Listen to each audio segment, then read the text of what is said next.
the Catholic priest highlights the need to urgently address the embarrassing and persistent conflict. In the meantime, the minority leader of the House of Representatives, Honorable Ndudi Elumelu, has been speaking on the spate of attacks and murder of Nigerians, this time living abroad, especially those in South Africa. The lawmaker representing Aniocha Oshimili Federal Constituency asked Nigerians who are in distress abroad to come home with an assurance that lawmakers are working in collaboration with the federal government to put a stop to the menace. He was speaking in Asaba, Delta State. The federal government has commission on diaspora, and we also have that in the House. And the House has already inaugurated, set up the committees. And I believe that as soon as we resume, one of the first things that they will look at is that issue, plus other killings that are ravaging us in the country. So I have no doubt that we'll have the capacity to handle some of these things. One word for Nigerians in diaspora is one, believe in Nigeria. Come back home. Nigeria has all it takes to accommodate you. And once that is taking place, once that happens, then we won't have issues. But most importantly, is for us and the government of Nigeria to be up and doing in terms of creating the critical infrastructures that will ensure that they discourage people from leaving this country in search of whatever that they may be looking for. Once you have that in place, then also that will, to a larger extent, mitigate against people migrating out of the country. In a related development, South Africa's Independent Police Investigative Directorate, IPID, has denied earlier reports that 4 policemen have been arrested and detained in connection with the killing of a Nigerian citizen, allegedly by the policemen on the 23rd of August. The spokesperson for IPID, Mr. Suntaga Sesa, insists that no arrests have been made so far in that case, contrary to earlier reports.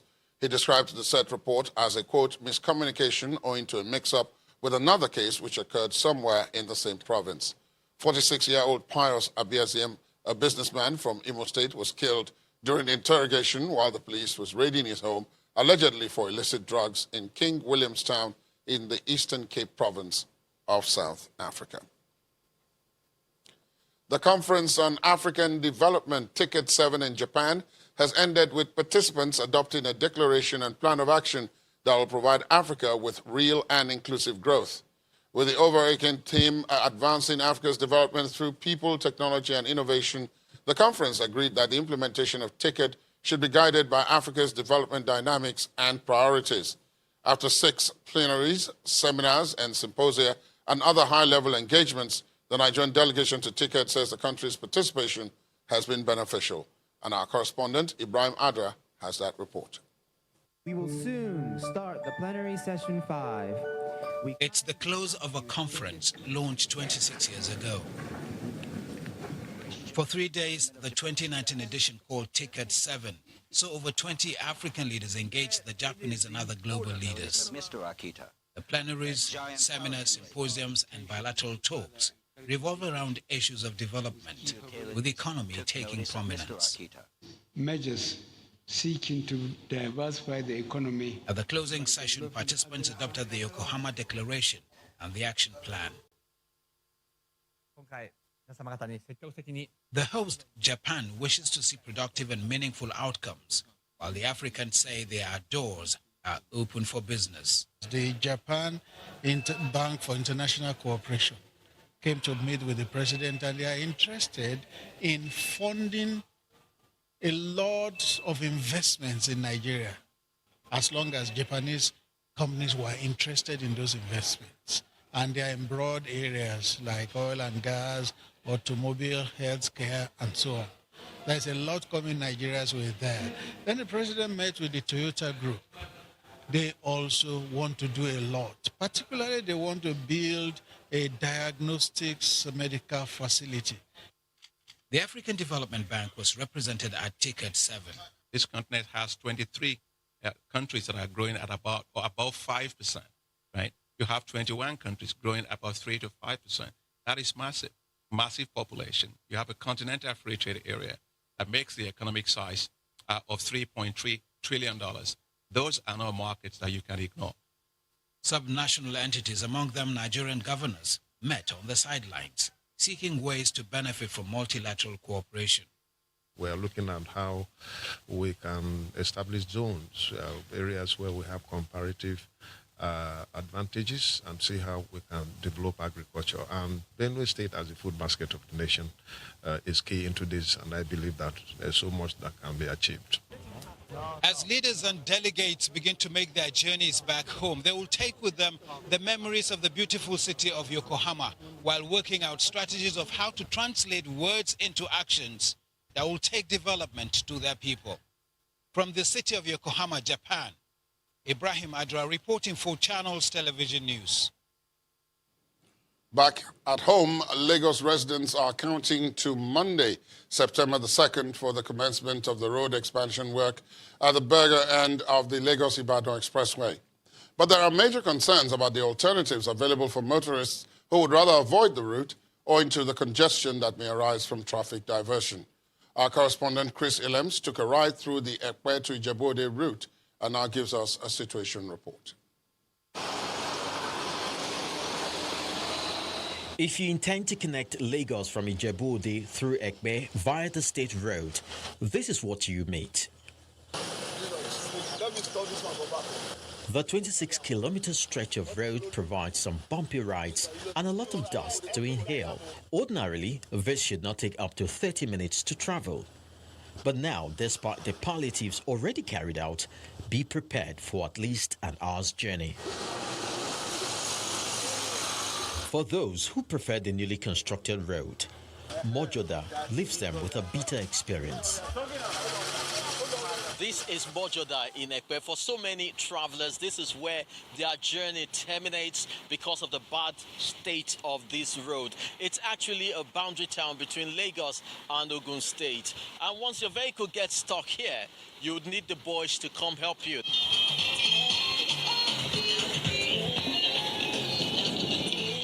To go round the bad portion, motorists drive deep into the community, meandering through a narrow path close to a gas pipeline.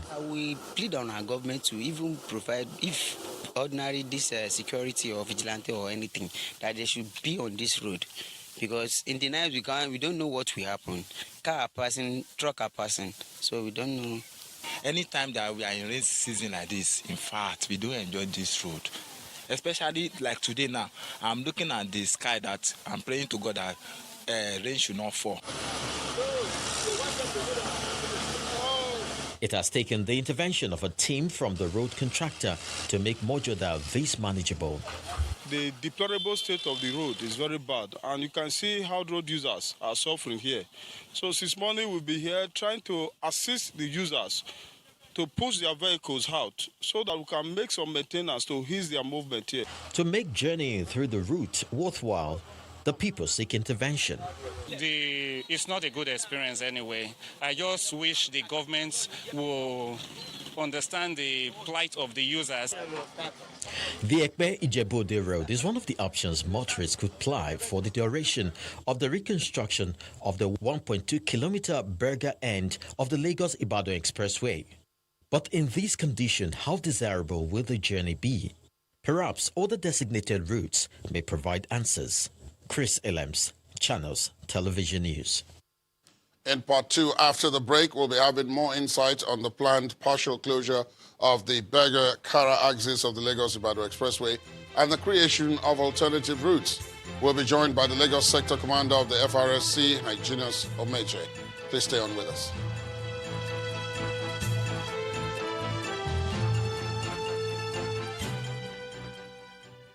Imagine a luxury peak breakfast on top of the world in Dubai. To Dubai. Collins! Hope you bought enough big milk. Dubai, here we come! To be one of the 20 lucky people going to enjoy a peak breakfast in Dubai, buy Peak Milk and collect your scratch card to redeem your instant win. Fill your details and return. Everyone's a winner. So keep on buying your Peak Milk and keep winning. Valid while stocks last. Reach for your peak. Value. When your day of retirement comes, that's all that really matters.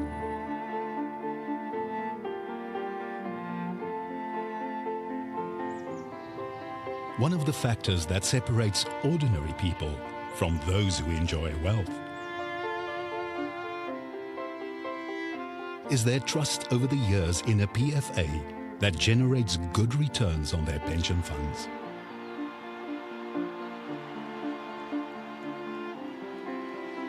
So live the life of a most valued pensioner.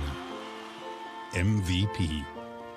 Knowing that Nigeria's MVP FA is working tirelessly for you, creating wealth for the retirement you desire. Crusader Sterling Pensions, a member of the Custodian Investment PLC Group.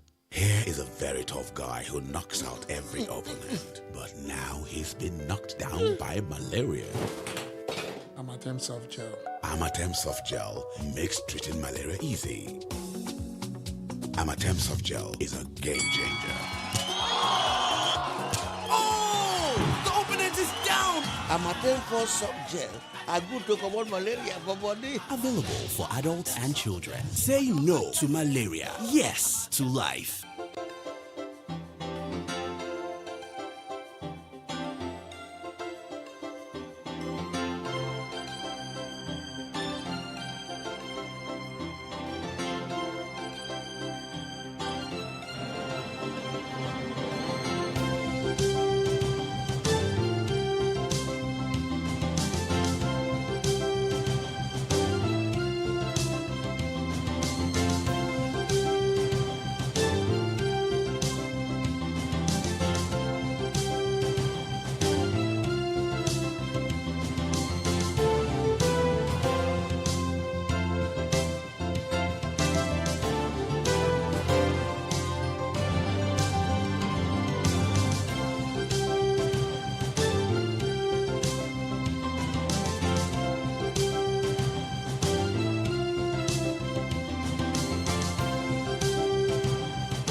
Welcome back. If you've just joined us, you're watching the news at 10 live on Channels Television Lagos. A reminder of our top stories. Gunmen kill 5, burn down houses in fresh attack on Kirip village in Kaura local government area of Kaduna State. Conference on African Development Ticket 7 ends in Japan with participants adopting action plan for inclusive growth in Africa. Lagos residents express concerns over security issues on the Lagos-Ibadan Expressway and alternative routes ahead of reconstruction and rehabilitation work. And Florida is in a state of emergency, braces for what could be the strongest hurricane to hit its coast since 1992.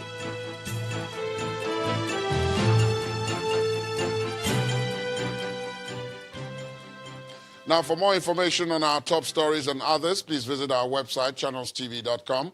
YouTube.com/channelsweb has videos of our shows. Now, the Lagos and Ogun State Police Commands say the deployment of security operatives and operational equipment will be on day and night along the highway, that is the Lagos-Ibadan Expressway. The police commissioners in the two states explained that their collaboration with other sister agencies will checkmate crime and traffic throughout the period of the construction. It's after working hours and commuters are driving through the ever-busy Kara Bridge in Isheri axis of Lagos-Ibadan Expressway. Right on the bridge, preparations are on for September the 2nd for the closure of the Lagos-bound side of the bridge, while the other carriageway will be shared by incoming and outgoing users. The challenges abound. Heavy traffic, robbery, and breakdowns. Security agencies, however, claim they are up to the task. We are deploying about 2,000 policemen in all to ensure the free flow of traffic and then to ensure that criminals will not take advantage of the pressure on those roads to add to the problems we already have on ground. By deploying about 50 motorcycles to ensure that they patrol those areas and ensure that no traffic robberies are experienced on those roads. Channels Television visited the dreaded Long Bridge at night, and it's in total darkness. These stranded commuters share their experience. I just go buy fuel. Immediately I came. I want to put fuel for inside my motor. I don't know, say, then don't gather in safe. Immediately, then just bring cutlass. Bah, bah, bah. We need somebody to guide us, like is either police or soldier to guide us. And then the second one, we need lights. So that when there is light, anywhere there is darkness, there is light. So nobody can do evil. The Long Bridge, if you go there, as I talk to you, you'll see what arrangement is on that place, on the ground there. All we need to do is to reinforce it, make sure that it's there, and it is always there, feeling the presence of security men. Security and safety officials have pronounced that all necessary equipment will be deployed, while emergency services will run for 24 hours. Residents and commuters alike can only hope that all arrangements will be hitch-free. Now, let's open the discussions on this story, security and indeed the construction work. We're being joined on the news at 10 by the Lagos Sector Commander of the Federal Road Safety Corps, Mr. Hyginus Omeje. Thank you very much for joining us this evening. Thank you very much. This exercise beginning on Monday was supposed to have started at the start of this month. Exactly. But it was postponed. Did that almost 1 month postponement give enough time for everything to now be in place ahead of Monday? Yes, it did. It really did. And I can assure you that all is in place as far as traffic management is concerned along that corridor. It's just a stretch of 600 meters, not too long. The only challenge is that we are at the very critical section of that corridor, which is the Kara Bridge aspect. To me, it's like the neck of that corridor. You twist it, everything goes. Now, unlike when the rehabilitation of the Long Bridge took place, you notice that we have a collateral, though even on tarred routes by the two sides where motorists were still maneuvering, as an alternate. But with the Kara Bridge, it's not like that. So everybody must just maintain lane discipline and go through that stretch. And that is very key in this exercise. Now, one of the things that came up was that previously, before the previous exercise, since we're talking about traffic management, trucks and other such heavy-duty were supposed to use the alternative routes. And as you saw from Chris Ilem's report there on the Ekpe, Ijebu, axis, those alternative routes are not in the best of shape. Okay. So the trucks, the federal controller said the trucks, unfortunately, will be on this side, in spite of their very best efforts. How have plans been put in place to handle that, since it was not part of the original thinking that they would be, on the Lagos-Ibadan Expressway? Well, for me, I had always made provision for everything. If you remember, this reconstruction work actually started from the Shagamu axis backwards this way. A greater section has actually been done. Even as we speak, work is ongoing by the Mowe axis of it and also Ibafo. And trucks have also been using there. Now, for this section we are doing, what we have done is realizing because of that bridge, what we did is make provision such that we have a heavy-duty tow truck by the OPIC axis and also have another heavy-duty tow truck just by the pedestrian footbridge at Baga. Now, what may happen is because of the narrow nature of the two lanes we have, you don't have too much room to really meander. What you do is, in the event of any breakdown for such trucks, then the truck can now come on one way this way and tow it off. And if it is on the other side also, it will come this way and use one way and tow it off. But it is important and very imperative too that there is this presence of these tow trucks, both light and heavy-duty tow truck. And we have made adequate provision for that. Then, of course, adequate deployment of personnel also, such that we could even have a route lining within that axis. I tell you, if we just maintain lane discipline and abide by the speed limits, for every construction area, you have speed limits for those construction areas. People must come to the fact that, no, it's no longer for you to just come and drive as we have been driving past. We need to slow down. We need to maintain that lane discipline. Nothing has been compromised as such, because you still have 2 lanes out of Lagos, 2 lanes coming into Lagos. Nevertheless, that hard shoulder that we have, that we always used to do all those stuff, they are no longer it's not there. That's where the problem is. That's just the difference. And at times, if a heavy duty truck that is really loaded is going like this, and because of the size and maybe the way it was loaded, others may be afraid to go side by side. So you may just notice that, yes, we'll have a slowing down in terms of the flow, but it's going to be a moving traffic. Thank you very much, Mr. Hajinus Omeje, and best of luck from Monday. Thank you very much. From here, we go straight to Abuja, where Linda Akibe is waiting for this Friday's news bulletin. Hello, Linda. Hello, Ladi. Welcome to the nation's capital.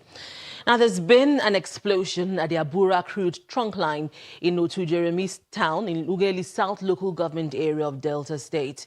Channels Television gathers that the oil pipeline operated by the Nigerian National Petroleum Corporation exploded today, gushing out volumes of crude oil into Otu Jeremy community, causing tension and panic for residents.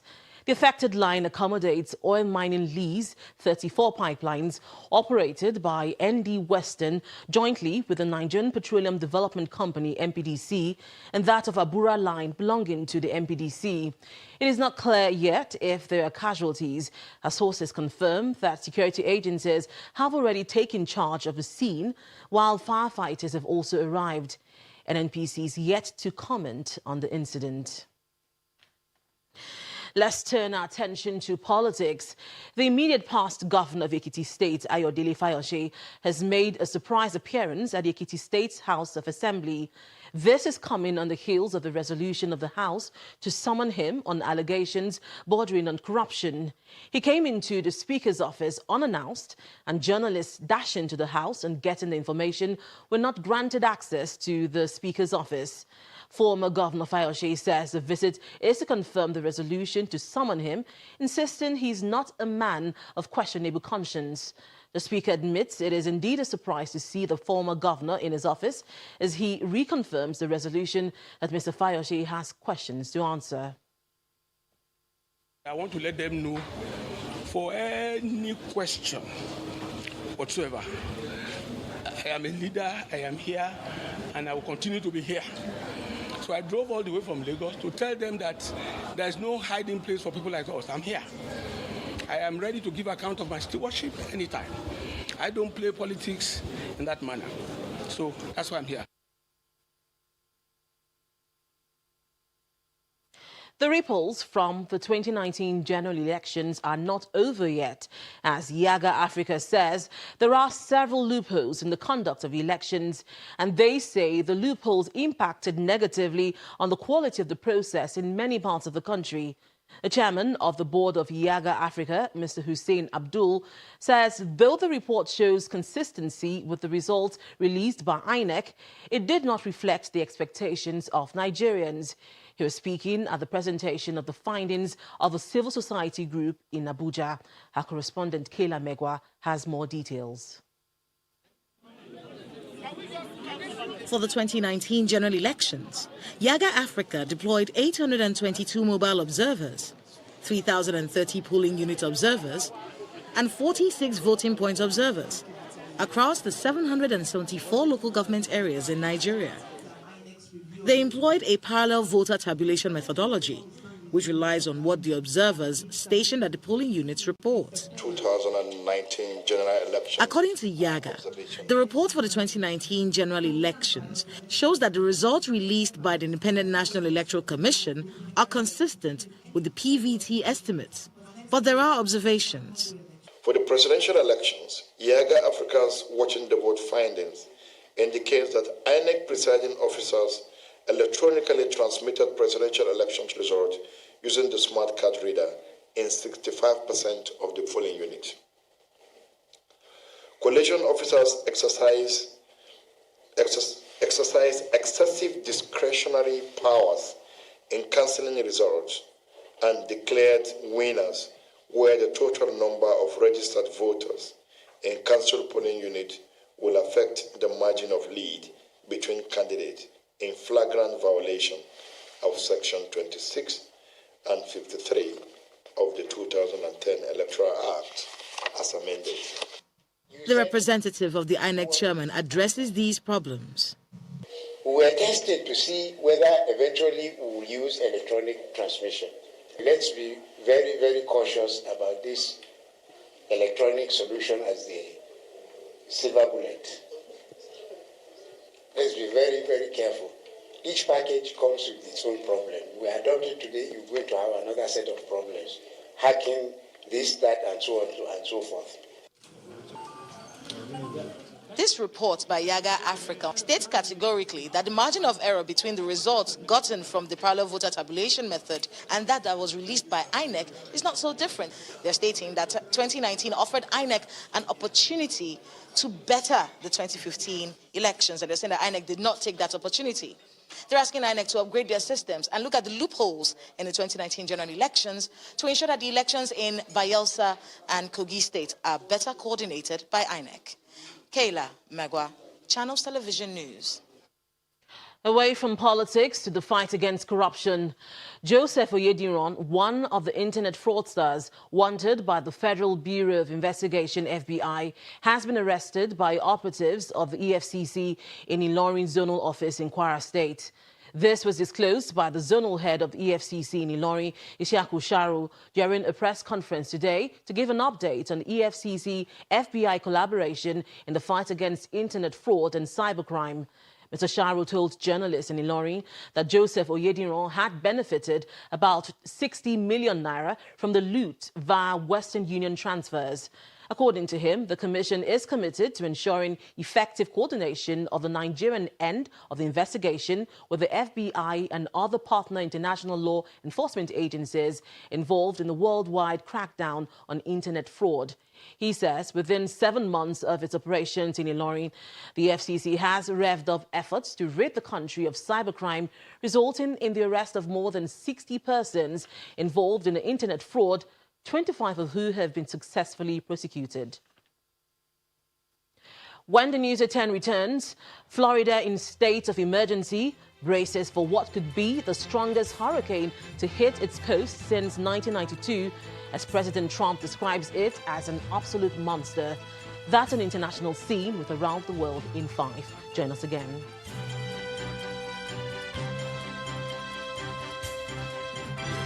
A good name is better than gold. At First Bank, we know that our reputation, built on award-winning services, is what keeps us in the coveted position of market leader. A reputation for understanding our customers' modern lifestyles and business needs. You first. First Bank. This is the new Chelsea London Dry Gin 75cl gift pack. Isn't it amazing? Chelsea London Dry Gin didn't leave it at that. It has a new look and feel across board. And this is the 37.5 cl with a brand new label and cap to round up a true work of art. Introducing new elegant 18 cl and 10 cl bottles and a new stylish 3 cl sachet. Chelsea London Dry Gin, laced with doses of berries to give the same crisp, premium taste. A toast to Chelsea London Dry Gin.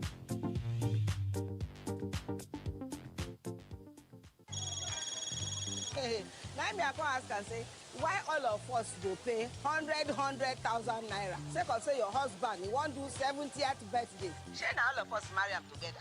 When her mama die, she collects the money. Her papa die, she collects the money. Her mama die, she collects. You remember when she talked, say she wanted her mama dead body. Mama, you too talk.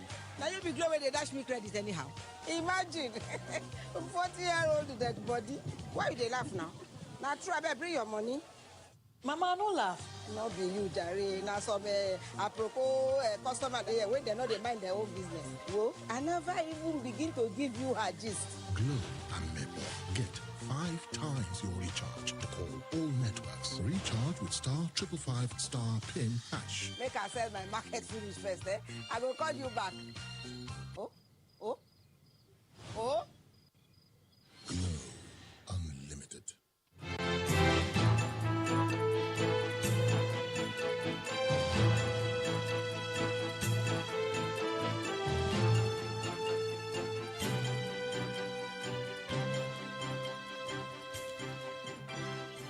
Welcome back. The Bauchi State Governor, Bala Mohammed, has declared an emergency situation in some communities affected by flood and threatened by the overflow of rivers. He calls on the federal government to urgently respond to the calls for the construction of the Kafin Zaki Dam and other smaller dams to ease the difficulties. No fewer than 10 deaths have so far been recorded, with several houses and farmlands destroyed since flood hit the state this year. Our correspondent, Hajara Aliu, gives more details. Many businesses stalled in Jama'ari Market, which has been overtaken by flood waters. The community is suffering from the overflow of this river, which has also destroyed over 1,000 hectares of farmlands this year. 14 local government areas of Bauchi State are affected by the flood, but Jama'ari is one of the worst hit. Maybe the visit of Governor Bala Mohammed to Jama'ari will bring some kind of comfort to the people. I want at this juncture to inform the Jama'ari local government authority and all the people here that His Excellency Mr. President has approved the release of 800 million naira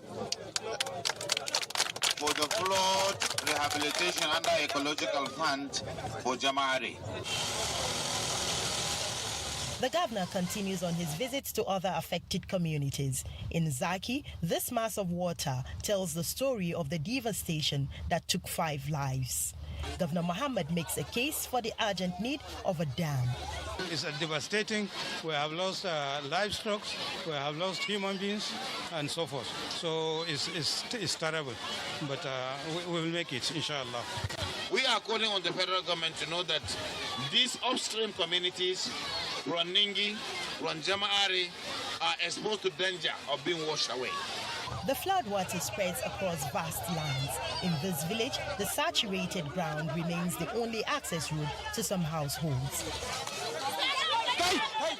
The level of damage caused across the affected local government areas in Bauchi State cannot be ascertained for now, as the State Emergency Management Agency says it is still carrying out an assessment. From the Sina in Shira local government area, Hajara Aliu, Channels Television News. Thank you, Hajara. And from there, we're going on to the business news of the day. Here is Bisi Adebayo.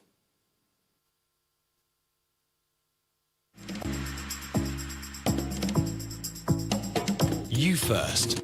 First Bank.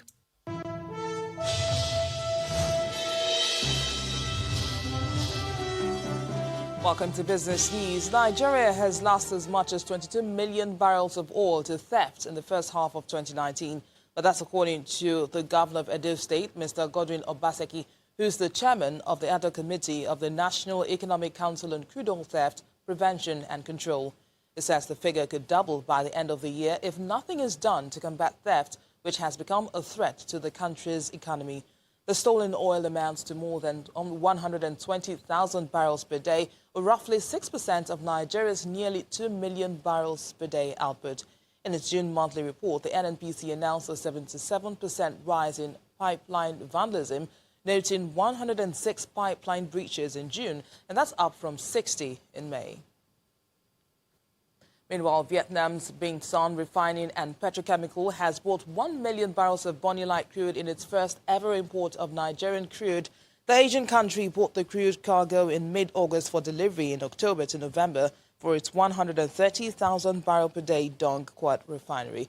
The traders say the price levels for West African crude grades like Bonny Light are competitive compared with regional sweet or low sulfur crude grades in the Asian markets. Vinh Ton, which is Vietnam's first refinery, is stepping up efforts to reduce its dependence on the country's dwindling domestic crude supply and widen its purchase options. Let's take some company news now. United Bank for Africa has announced its audited half-year financial results for the period ended June 2019, showing a double-digit growth in its profit before tax, which increased by 21% to 70.3 billion naira for the period. In a report filed to the Nigerian Stock Exchange, the Tier 1 lender also recorded an improved profit after tax of 56.7 billion naira, representing a 29.6% growth from the same period in 2018. Interest income increased by 9.4% to 204.9 billion naira from 187.3 billion in 2018, while total equity grew by 7.9% to 542.5 billion naira. The Group Managing Director and CEO of UBA, Mr. Kennedy Uzoka, says the bank sustained its asset quality with a non-performing loan ratio down to 5.62%, and that's from 6.45% as at full year 2018. And it's also an impressive half-year 2019 result for Tier 2 listed lender Fidelity Bank, which had a headline revenue of 103.6 billion naira and earnings per share of 47 kobo. The earnings release of the bank also reveals that the net profit of 13.6 billion naira recorded was boosted by fee and commissions income of 13.09 billion naira and other operating income of 4.7 billion naira. Meantime, Fidelity Bank's half-year interest expense jumps to 48.9 billion naira. Personnel expenses was higher to 11.6 billion naira and cost-to-income ratio climbing 11.2%. The lender says total items that will be reclassified to profit or loss in the subsequent period amounts to 4.29 billion naira. Let's turn to the Nigerian equities market now, which ends the week and the last trading day of August upbeat, regaining nearly 50 billion naira in value. Let's get details from Teniola Shibowale.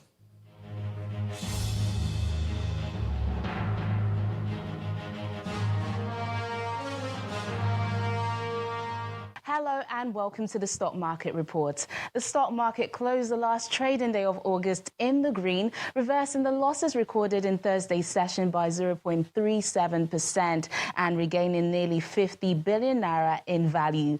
This comes amid a mixed performance by the NSE's two most capitalized equities, as MTN Nigeria's share price recovered 1.55%, while Dangote Cement fell further by 0.31%. However, the cement giant's loss had no effect on the industrial goods counter, which ended Friday's session up by 1.01%, while the oil and gas as well as consumer goods sector added some supports to the market's rebound. UACN recovered 9.89% from its previous loss to lead 20 other advances. Royal Exchange is among the top three losers just a day after the NSE lifted suspension on its shares. Overall volume of shares traded today rose by the 8.72 million units against Thursday's session at 124.78 million, largely driven by the shares of Access Bank. And that's the Stock Market Report. I'm Teniola Shibowale.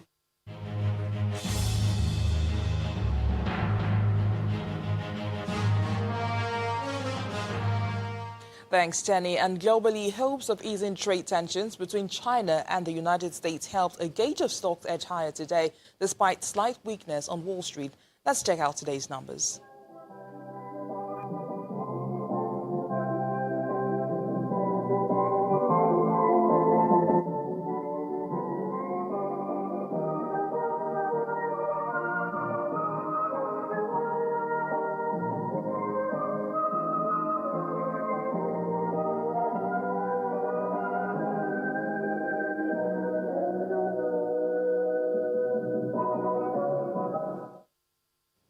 And that's it on Business News. Thank you for watching. I am Bisi Adebayo.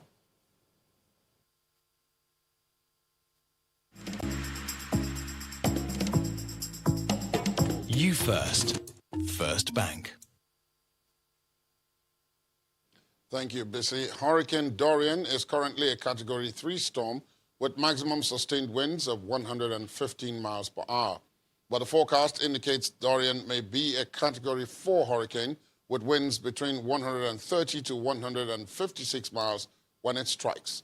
Here's Simon Pusey with more international news in around the world in 5. Good evening from the Channel's newsroom here in London. The US President Donald Trump has described the hurricane approaching Florida as an absolute monster. Residents are bracing for Hurricane Dorian that is threatening to smack right into the centre of the state over the Labor Day weekend. Trump cancelled a visit to Poland scheduled for the weekend, and Florida's governor expanded a state of emergency to prepare for Dorian, which is forecast to make landfall on the Atlantic coast on Monday, classified as a dangerous Category 4 storm. And now it's looking like it could be an absolute monster. We're ready. We have the best people in the world ready, and they're going to help you. We're shipping food, we're shipping water. But it may be that you're going to evacuate. We're going to see what happens. We're waiting. It does seem almost certain that it's hitting dead center, and that's not good. Several prominent Hong Kong democracy activists have been arrested in less than 24 hours amid a police crackdown. Joshua Wong and Agnes Chow of the political party Demosisto were arrested on Friday for illegally organising a protest before being released on bail. They are among 900 people arrested since protests began in June. We strongly experienced the political prosecution and arrest in the recent months. 2 months ago, I served all of my jail sentence and left prison. Unfortunately, under chilling effects generated by Beijing and Hong Kong government, we're strongly aware that how they arrested activists, no matter act progressively or moderately. All we ask for is just to urge Beijing and Hong Kong government withdraw the bill, stop police brutality, and respond to our calls on free election. A Scottish judge has refused to order a temporary halt to Boris Johnson's plan to shut down the UK Parliament. Their request was declined by Lord Doherty, who said he was not satisfied there was a cogent need for an interdict. However, the full hearing will now be heard next Tuesday rather than Friday. It's after Prime Minister Boris Johnson announced he intended to suspend Parliament and hold a Queen's speech, a move many think is designed to stop Parliament legislating against a no-deal Brexit. I am not satisfied that it has been demonstrated that there is a cogent need for interim suspension or interim interdict to be granted at this stage. Security forces in Indian-administered Kashmir have been accused of carrying out beatings and torture in the wake of the government's decision to strip the region of its autonomy. Several villagers claimed they have been beaten with sticks and cables and given electric shocks. It's after unprecedented restrictions have put Kashmir into a state of lockdown for more than 3 weeks. The restrictions were placed after the special status of the region was revoked by the Indian government. Earlier, tens of thousands gathered at a rally in Pakistan as leader Imran Khan warned India against showing any aggression. The numbers of people who have died in the current Ebola outbreak in the east of the Democratic Republic of Congo has reached the 2,000 mark. Health authorities have struggled to contain the spread of the virus. Neighbouring Uganda said that a 9-year-old girl with Ebola who had crossed the border had died. The World Health Organization has called the situation one of the world's most complex humanitarian crises. This outbreak in the east of the Democratic Republic of Congo is the second largest on record, with a number of cases now exceeding 2,000, according to the government. The Japanese Emperor and Empress have welcomed African leaders to tea following the Tokyo International Conference on African Development. Emperor Naruhito and Empress Masako met presidents and delegates at the Imperial Palace in Tokyo. The 7th Tokyo International Conference on African Development was being held this week in Yokohama, located just outside the capital. United Nations peacekeepers are pushing women in the Central African Republic to grow crops through a farming project that wants to bring communities together to run profitable farms while promoting peace. Participants who are enrolled on the programme come from various women groups. They are trained on improved farming methods and financial management skills. The Farming for Peace project was started by the United Nations Multidimensional Integrated Stabilisation Mission in the Central African Republic. And finally, the Dutch city of Rotterdam has been chosen to host the 2020 Eurovision Song Contest. In a city where being different doesn't make a difference at all, and where everyone can make it happen. Rotterdam beat its only other rival, the southern town of Maastricht. As the winning nation, the Netherlands automatically become the host of the next round of the world's biggest live music event, which reached more than 180 million viewers worldwide in 2019. It will be the fifth time that the Netherlands, which has a population of 17 million, has hosted the contest. Dutch singer-songwriter Duncan Lawrence won this year's contest, the first time the Netherlands had won the contest since 1975. And that's your international news around the world in 5. Thanks, Simon. Still ahead on the news at 10, Team Nigeria retained second position at the African Games medal board after another impressive performance on day 15 in Rabat. Stay with us.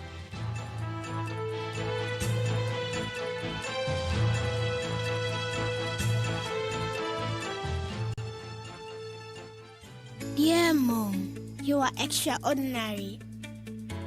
You always go the extra mile to make sure my breakfast is made with extra nutritious Milo. I want to say a big thank you. You are extra precious and extra super.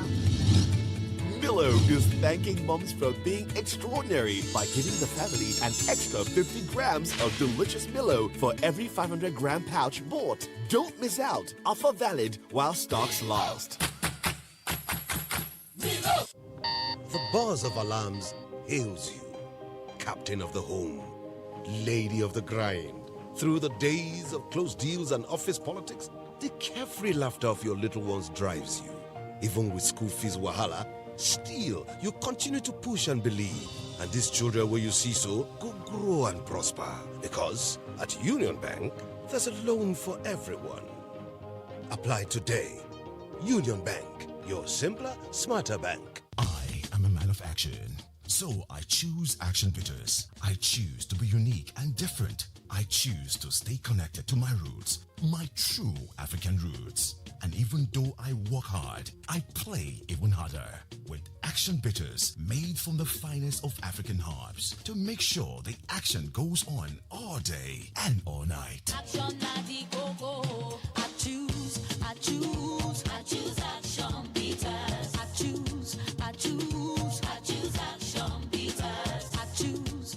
Choose 100% herbs. Choose Action Bitters, true African roots. Produced by Intercontinental Distillers Limited. Not for persons under 18. Drink responsibly.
Sports news time, and here is Ayotunde Balogun.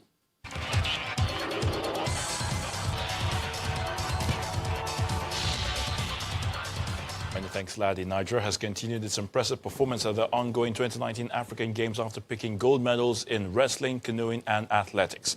Ayomide Bello picked her fourth gold medal at the Games after winning gold medals that is, in the women's canoeing C1 and C2, along with Goodness Foloki. Oyeshade Olatoye threw a mark of 16.61 meters to win gold in women's shot put. Quartet of Kemi Francis, Patience Okon-George, Blessing Oladoye, and Favor Ofili claimed gold in women's 4x400 meters relay, while their men counterparts won the bronze. 18-year-old Uwem Akpan, revelation from the 2018 National Sports Festival, won bronze in the women's 400 meters hurdles with a personal best of 57.66 seconds. Emmanuel Ogbonna, Amas Daniel confirmed Nigeria's dominance in wrestling after winning gold medals in the men's 74 kg and 65 kg freestyle. And the Flying Eagles settled for silver after losing 2-0 to Burkina Faso in men's football event. Meanwhile, Egypt will emerge as overall winner of the 2019 African Games after the North African country got past the 250 medal mark. Egypt currently topped the medals board with 99 gold, 96 silver and 69 bronze. Nigeria has pulled away from closest rival South Africa in second place with 44 gold, 30 silver, 47 bronze, totaling 121 medals.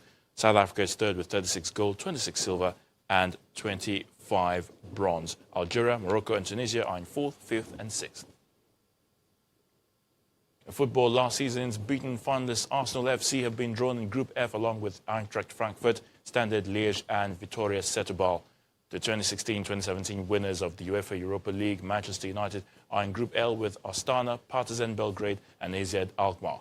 The other English side in the competition, Wolverhampton Wanderers, will face Besiktas, Sporting Braga and Slovan Bratislava in Group K in their first European campaign since 1980. Celtic will play Lazio, Rennes and Cluj, while Rangers will play Porto, Young Boys and Feyenoord in Group G. The group stage of games will start on September the 19th.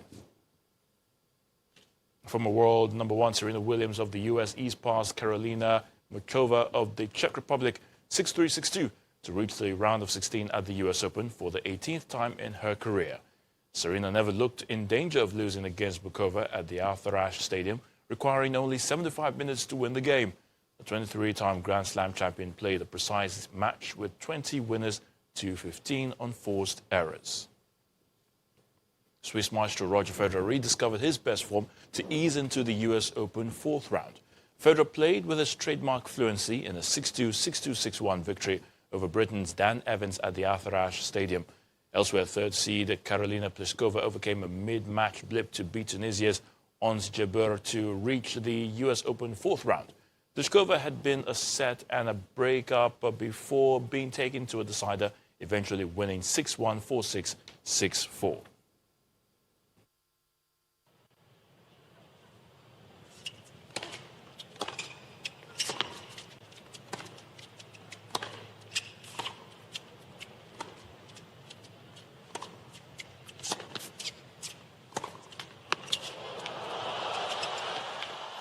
In another upset at the US Open, Andrea Petkovic took down 6th seed Petra Kvitova 6-4, 6-4 to set up a third-round clash with Elise Martens. Now, the world number 88 was the better player in the biggest points, breaking her opponent 3 times and committing 15 fewer unforced errors.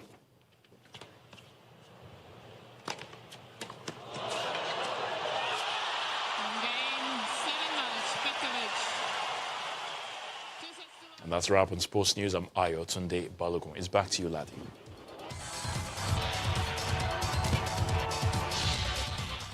Thanks, Ayotunde. And on entertainment news, veteran Nollywood actress Shan George reveals health challenges.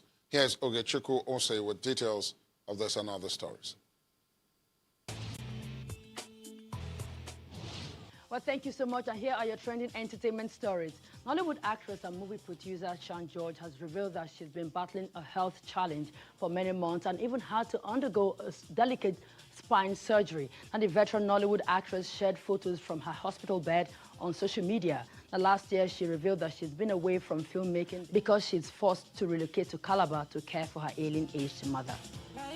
Meanwhile, former YBNL singer Lita has scored a collaboration with raving Afrobeat star Davido on the new track Mona Lisa. And the young singer, who had fallen out of favor with former boss Olamide, is picking up his career with a new track. Now, the yet-to-be-released visual interpretation for the track is reportedly shot in Dakar, Senegal.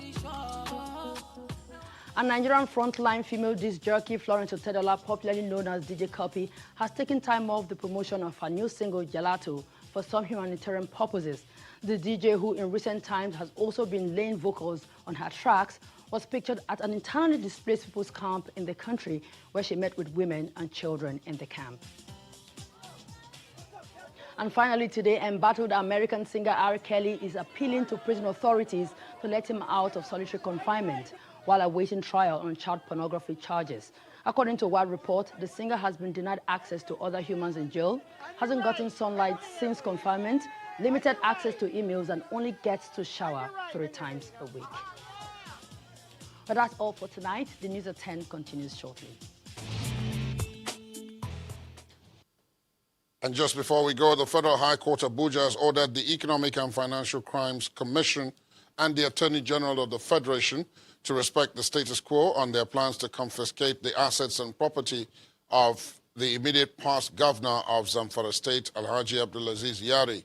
Justice Ikeye Maha, in a ruling in an ex parte application for interim injunction brought by Mr. Yari's counsel, Mahmood Magaji, also adjourned the matter until September the 5th for further hearing.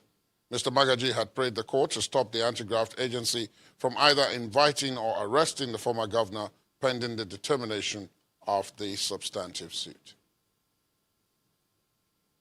And the main news again. Gunmen today killed 5 persons, burnt down houses in fresh attack on Kiri village in Kaura local government area of Kaduna State. Police authorities said they had launched a manhunt for the perpetrators. That's tonight's news at 10. Thanks for being with us. My name is Ladi Akiri Doluale. Do have yourselves a wonderful weekend ahead. Good night.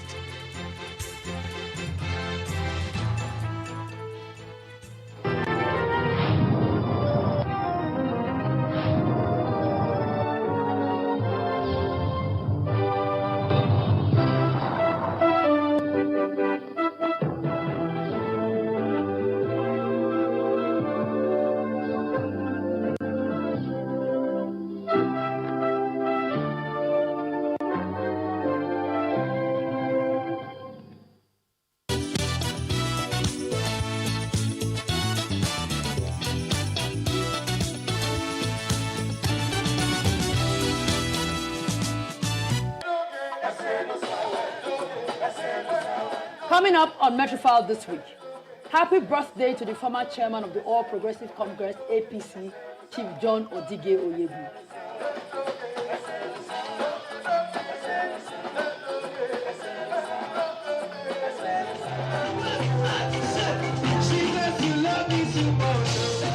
And 60 happy cheers to the co-founder of Lapis Lazuli Ministries, Dr. Mrs. Mina Belema Bajomo.